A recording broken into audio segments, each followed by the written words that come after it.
Oh, it's a nice stormy day here in Connecticut. What's going on, everybody? Welcome back to the channel. Today, we're just relaxing. Wife's over there relaxing with the baby.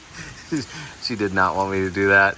But we've got a nice rainy day, and I figured we should talk about what rain does to fishing, you know, and also what like thunder and lightning do to fishing as well, because there's some really good opportunities that come with a rainy day or just rain in general, but there's also some situations where the bite can completely shut off. And first and foremost, let's talk about thunder and lightning, because I think that is really where things can go south, so to speak.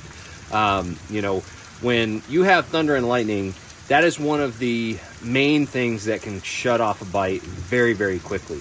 In fact, I've even heard reports from people. I haven't seen it personally myself.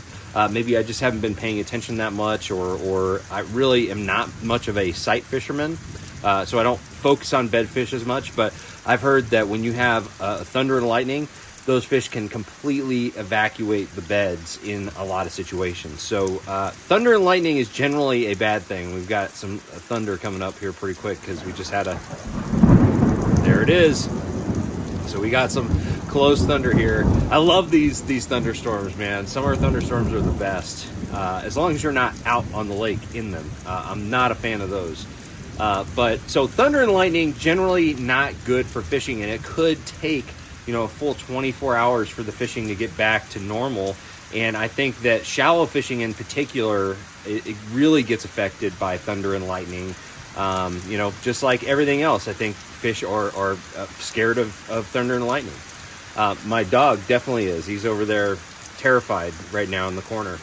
But another thing about rain that is actually a good thing is that when you get a lot of rain, especially during the summertime or warm rains can be some of the best fishing opportunities available, because if you go to any place where the water is coming into a lake, you know, so fresh water just pouring into a lake, that is a situation where you get a lot of feeding activity, especially those little dry creeks that only come to life and start pumping water when it's raining.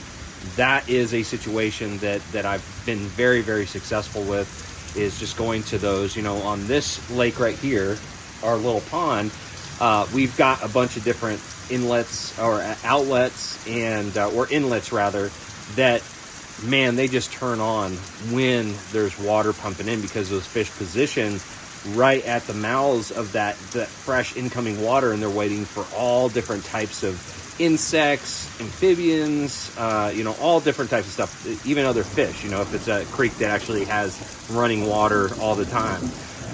And so it just livens up the ecosystem. Another thing that you really need to look for when it comes to rain is when you've got, you know, a lot of rain coming in, you also have a lot of dirtier water coming into a fishery.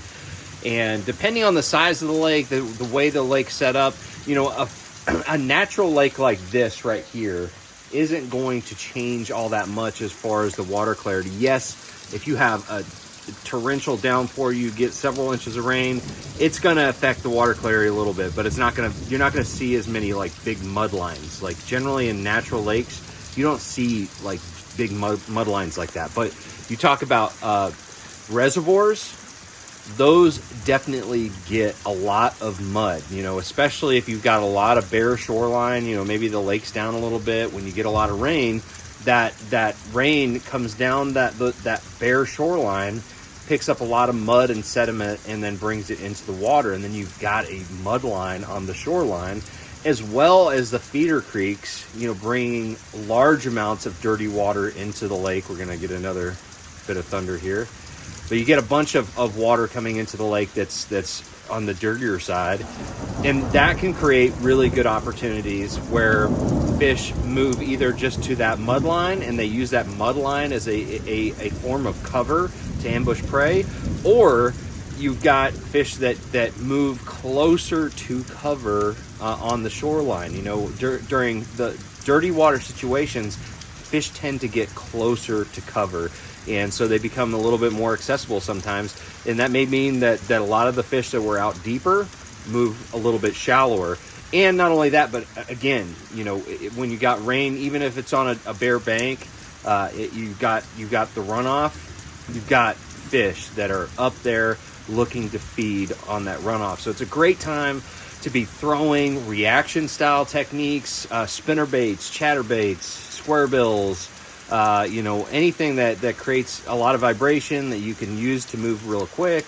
That is all going to play on those rainy days and also afterwards, because the effects of a heavy rain can last for, you know, quite a while, you know, a week, as much as a week in some cases. So especially on reservoirs, you know, man-made lakes, the effects of a large rain can really last a long time. But anyways, guys, rain has some great opportunities available to it.